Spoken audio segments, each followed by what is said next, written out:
We often treat the human skeleton as a collection of dry, inert supports, static pillars that simply hold us upright. In reality, the hard mineral exterior of every bone is a protective shell for a high-speed biological manufacturing hub. The human body constantly burns through its own tissues and must replace dying cells at a massive scale. To keep up, the factory inside your skeleton produces roughly 500 billion new blood cells every day. That's 2 million new cells dropping into your system every second. If you've seen our previous videos on blood, you are already familiar with the finished products flowing through your veins: the red blood cells carrying oxygen, white blood cells defending against infection, and the platelets patching up cuts. But before these highly specialized cells enter the bloodstream to do their jobs, they have to be built from scratch. Where exactly does that happen? And what does the raw material even look like? To trace the lifeline of the human body back to its absolute origin, we have to travel deep inside the microscopic ecosystem of the bone marrow. If you slice into a long bone, like the femur in your thigh, you'll find a distinct structure. The outside is formed by a dense, heavy layer called compact bone. Moving inward, the tissue becomes a porous, web-like matrix called spongy bone. This cross-section shows the interior anatomy. Down the center is the medullary cavity, housing the bone marrow. It divides into two environments. At the top, within the spongy bone, is the red marrow, the active production line assembling blood cells. Below, filling the cavity, is the yellow marrow, composed of fat cells acting as inactive storage. This diagram compares the skeletal makeup of an infant with an adult. Infants, on the left, are born with entirely red marrow filling every bone, maximizing blood cell production for rapid growth.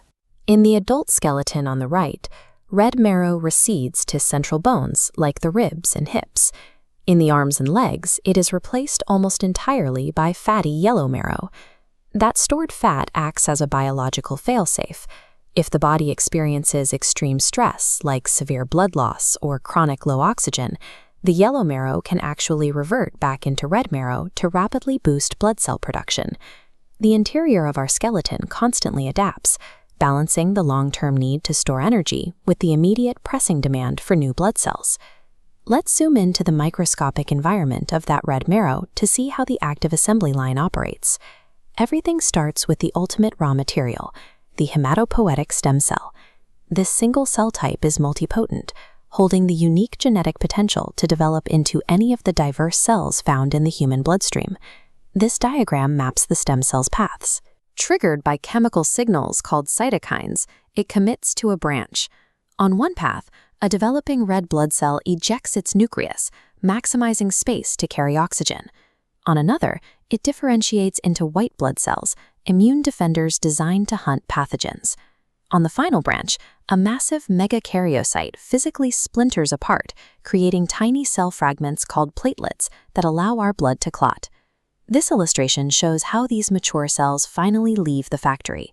They physically squeeze through the leaky, discontinuous walls of specialized blood vessels called sinusoids, escaping the marrow cavity and entering the body's circulation. This highly regulated microscopic assembly line runs constantly from the day we are born, acting as the sole mechanism keeping our cardiovascular and immune systems functional. Because this process is so relentless, we have to ask, what happens to the human body if this critical factory floor shuts down or malfunctions? First, if red blood cell production fails, the resulting condition is severe anemia. Without enough oxygen carriers, internal organs slowly suffocate, leading to debilitating fatigue. Second, a halt in white blood cell production strips away the body's entire defense system. Without these cells patrolling the blood, minor everyday bacteria can easily multiply into deadly infections. Finally, without new platelets being manufactured to replace old ones, the blood completely loses its ability to clot. Even the smallest internal scrape becomes a massive bleeding hazard. This cascade of failures is exactly why medical procedures like bone marrow transplants exist. Doctors first use chemotherapy or radiation to clear out the patient's existing diseased marrow. When a donor's healthy stem cells are introduced, they repopulate that empty environment, essentially restarting the entire manufacturing process from zero.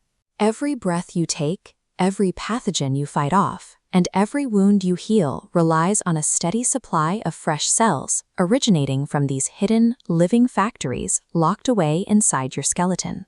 To see what these cells do once they finally hit the bloodstream, be sure to check out the rest of our Blood Explained series.